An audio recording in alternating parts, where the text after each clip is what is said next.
This comprehensive reference to the world of Game of Thrones includes not just Westeros and Essos, but all of the continent.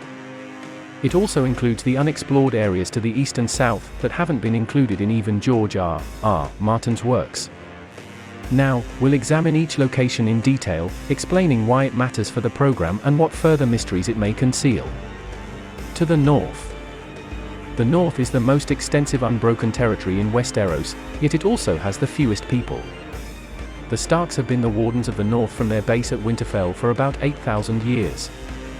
The Reeds, Karstarks, Umbers, and Boltons are among of the other prominent local families. However, the Bolton, Umber, and Karstark houses lay in ruins following their crushing defeat at the Battle of the Bastards. Dorne.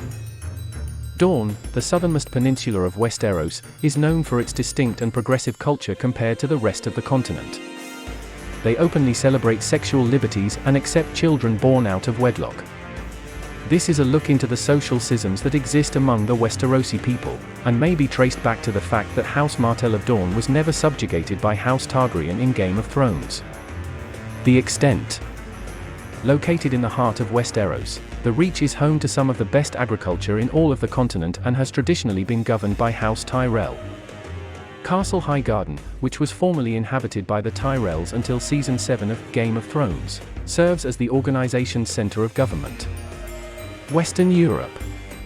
Tyrion and Tywin Lannister of Game of Thrones hail from the Westerlands, located on the continent's western edge. Casterly Rock, close to the seaside city of Lannisport, has served as the Lannisters' center of power since the time of the First Men. The hills of the area are rich in precious metals and iron veins, which have made the Lannister family and its bannermen famously wealthy. River Country. House Tully, whose fortress Riverrun was the childhood home of Catelyn and Lysa Tully, rules the Riverlands to the east of the Westerlands, close north of King's Landing.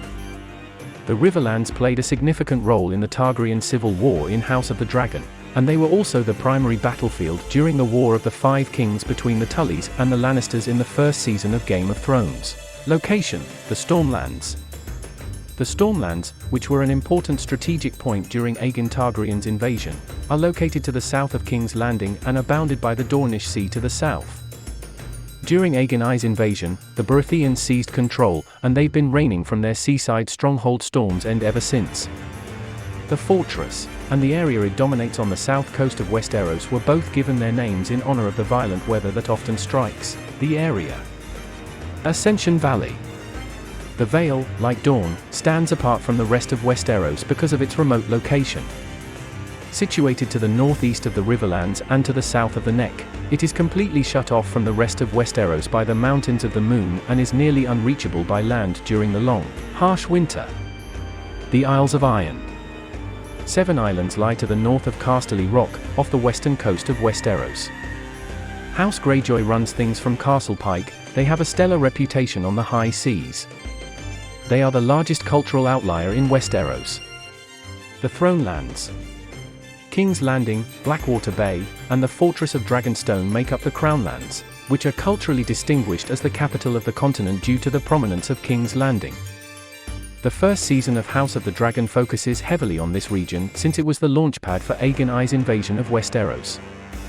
Beyond the Barricades. The wildlands beyond the wall are located in the far north of Westeros, but they have never been visited by their southern neighbors since they are not subject to royal sovereignty. The free urban areas. There is a striking cultural divide between Essos and Westeros, and the free cities of Pentus, Bravos, Volantis, Myr, Lorath, Lys, Tyrosh, Norvos, and Qohor are excellent case studies. The free cities are independent, merchant-based nation-states that answer to no external power. Slave Harbor. Historically dedicated to the slave trade, Slavers Bay sets itself apart from Westeros. The towns of Astapor, Yunkai, and Meereen, located east of Volantis, continued to profit from slavery despite the ban that was in place across Westeros. Slavers Bay is in the southeast corner of Essos, between the Dothraki Sea to the north and Old Valyria to the east. Qarth. Qarth, a port city on Essos' southern coast, has thrived because to its convenient position.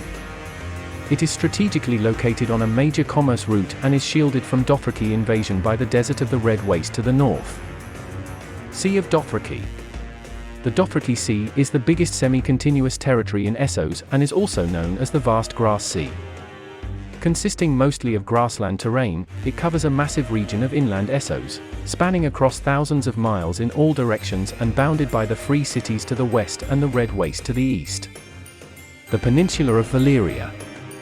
The Valyrian Peninsula, where the continent of Essos meets the Summer Sea in the south, was formerly home to the long-lost Valyrian Freehold, the planet's last major civilization. The Valyrians, who formerly reigned from the southern coastlines of Essos, were responsible for the destruction of the vast majority of the world's dragon population when their wizardry caused the region's volcanoes, known as the 14 Flames, to burst during the time of the doom of Valyria. East of the Sun, Ashai and Yeti. The easternmost part of Essos, known only as the Farther East, is one of the biggest mysteries that hasn't been resolved in either the novels or the Game of Thrones TV show. In the first few seasons of the HBO program, while Dany is wandering the Red Waste and Qarth, the mysterious towns of Ashai and Yeti are referenced briefly but are otherwise ignored. East of the Red Waste and the Bone Mountains is where you'll find Yeti. To the south lies the Jade Sea, which also marks the southern boundary of Qarth. There will be a lot of crossover between House of the Dragon and Game of Thrones, as they both take place in the same locations 200 years apart. House of the Dragon, like Game of Thrones set in the world of Westeros, is based on a novel by George R.R. Martin called Fire and Blood and tells the story of a civil war within the Targaryen family. King's Landing, Dragonstone, the citadel of Harrenhal near God's Eye, and other locations were used by the Targaryens as meeting spots to plan their demise, the massive stones of which were melted by the black flames of Balerion the Dread.